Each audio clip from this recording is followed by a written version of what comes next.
Halo guys, welcome to Sanjay Gecko, salam tokek.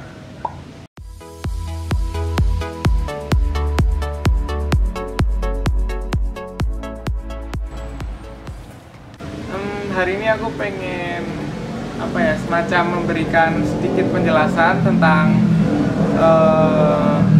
mungkin banyak yang tanya ya, dan banyak yang butuh penjelasan tentang harga gecko, karena banyak sekali chat yang masuk selalu nanyanya, Mas ada gecko yang paling murah nggak, cocok buat pemula nggak. Nah padahal kalau teman-teman sedikit lebih paham, harga gecko itu kan ditentukan oleh kualitasnya teman-teman. Jadi jangan paksakan kita untuk memberikan harga yang murah, karena banyak sekali yang ngechat kita gitu ya, dan itu semacam bukannya apa-apa, tapi kita juga merasa kalau seakan-akan orang-orang itu banyak yang beli gecko itu hanya sekedar cari yang murah. Nah itu sangat-sangat ya teman-teman, perlu dibenahi mindsetnya. Jadi yang mempengaruhi harga seekor leopard gecko itu kan ada macam-macam ya, mulai dari usianya, terus dari morphnya, terus dari kualitasnya, terus dari kondisinya, terus dan juga sellernya siapa. Nah itu mungkin 5 itu nanti bakal sangat berpengaruh buat harga gecko. Yang pertama misalnya usia tadi ya. Jadi usia gecko itu kan mulai dari 0 sampai tua itu kan bisa aja dijual gitu loh. Nah teman-teman kalau mau beli sih saranku yang udah usia sebulan ke atas, dan itu biasanya harganya paling murah dibandingkan kalau kita beli dewasa. Itu satu faktor yang mempengaruhi harga, karena logikanya kalau misalnya kecil, kalau nanti mau diternakkan atau nanti mau dijual lagi pun butuh proses untuk menjadi besar gitu loh. Jadi teman-teman bisa mempertimbangkan itu. Terus kemudian dari morph. Nah morph ini sangat penting juga. Aku bicara tentang morph pasti juga tentang poligeniknya ya. Artinya kualitas gecko tersebut sangat dipengaruhi oleh itu tadi yang namanya morph. Jadi bisa jadi kombinasi genetiknya maupun kematangan dari poligenik yang sedang dikembangkan. Misalnya teman-teman mau beli leopard gecko Sunglow. Nah kalau Sunglow itu yang lebih mahal kan ya yang lebih merah dan CT-nya lebih panjang misalnya. Nah itu berpengaruh buat harga gecko teman-teman. Terus misal mau beli Maxno. Nah Maxno apa dulu nih? Ada Maxno Raptor tuh, ada Maxno biasa, ada Maxno Wizard misalnya. Itu harganya juga bervariasi nanti.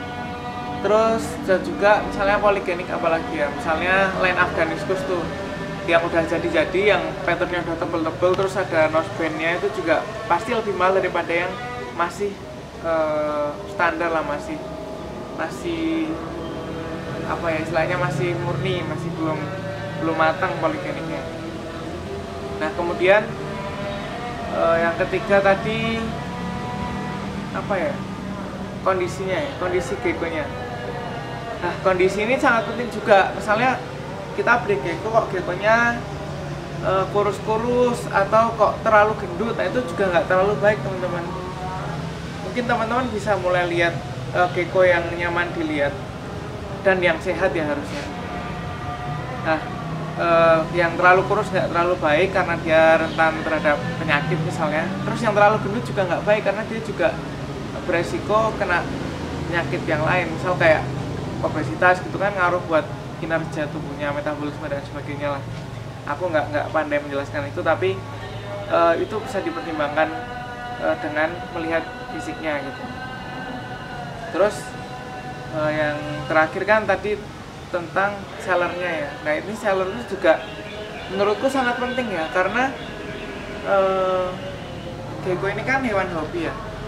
Artinya orang-orang yang sudah berpengalaman mungkin dan sudah paham sekali tentang genetik, mungkin akan menjual gekonya itu dengan harga yang pantas ya, karena dia udah tahu range-nya gitu, udah tahu kisarannya. Nah sedangkan yang nggak ngerti bisa jadi terlalu murah, bisa jadi terlalu mahal juga. Nah itu juga mempengaruhi harganya, teman-teman bisa lihat dari itu.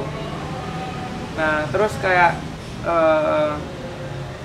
misalnya gini, anakan juara atau sudah pernah juara bahkan, itu juga mempengaruhi teman-teman untuk harganya, karena juara kan otomatis sudah dilihat banyak orang atau dilihat juri kalau itu tuh gecko bagus gitu, jadi itu sangat berpengaruh juga buat harganya. Nah teman-teman, dari beberapa faktor itu mungkin bisa disimpulkan kalau kembali lagi harga seekor leopard gecko itu sangat relatif ya, nggak bisa kita samaratakan harganya harus 100 ribuan, harus 500 ribuan, harus jutaan, itu nggak ada. Jadi sekali lagi 5 faktor itu dipertimbangkan kembali. Yang pasti teman-teman harus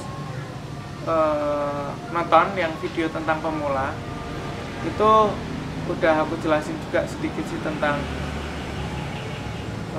bagaimana memilih gecko. Dan yang paling penting adalah teman-teman sebelum pelihara gecko itu tolonglah baca-baca, tolonglah tanya-tanya temennya, tapi jangan tanya saya terus ya. Nah teman-teman nih, saya merasa agak-agak kewalahan jawab pertanyaan teman-teman karena banyak sekali yang masuk entah mau beli, entah nanya doang. Itu yang nanya doang tolong tonton dulu semua videonya, daripada nanya dan nanti nggak saya balas atau cuma saya read kan. Teman-teman tolonglah mulai menghargai usaha saya buat bikin video-video, supaya video tersebut kan tujuannya mengedukasi. Nah apa gunanya saya bikin video kalau nggak ditonton, terus malah tanya saya secara personal, itu sangat mengganggu saya. Dan jujur aja saya kewalahan ya, karena banyak banget yang ngechat. Dan kemudian teman-teman mungkin bisa juga mulai aktif di kayak grup-grup, misalnya sharing di Facebook ada namanya Sharing Gecko Indonesia, yang promosiin sekalian punya teman dulu ya teman-teman. Terus kayak ada juga di Instagram, aku juga sering sharing ke Sanjaya Gecko misalnya, atau juga ke Instagram teman-teman yang lain, yang leader-leader yang lain. Itu juga mungkin ada yang edukasi ya, meskipun sebagian besar mungkin masih jualan aja sih. Tapi sekali lagi pastikan teman-teman teredukasi dulu, paham dulu, baru beli gitu. Nah jangan manja lah, jangan minta diedukasi terus sih, jangan kayak nanya terus sebelum beli, nanya terus sama penjualnya, itu jangan. Kalau bisa cari sendiri dulu, belajar sendiri dulu, kalau udah mentok baru nanya. Tapi kayaknya nggak ada mentoknya sih, belajar tuh banyak sekali sumbernya, dan sudah aku pikir banyak ya artikel tentang gecko, kayak e-booknya bahkan ada, terus di YouTube banyak, terus di Instagram juga banyak, di sharing juga ya. Sharing sekarang arahnya mulai pamer sih, bukan ya, meskipun banyak edukasinya juga, tapi teman-teman bisa sih kalau mau searching kayak searchingnya keywordnya kayak pemula gitu di sharingnya, di grup sharing itu. Nah itu tolong dipahami sekali ya. Jadi ini sebenarnya video berisi lagi-lagi buat teman-teman yang mungkin pemula, cocok banget video ini. Dan tolong disebarkan ke teman-temannya yang baru mau pelihara gecko atau sudah pelihara gecko tapi mungkin masih awal-awal. Nah itu bisa nonton video ini. Jangan lupa like, komen, dan mungkin share juga. Dan yang terpenting subscribe, supaya channel kita terus berkembang, supaya kita semakin semangat bikin video tentang leopard gecko dan gecko-gecko lainnya tentunya. Mungkin gitu aja teman-teman. Salam toka.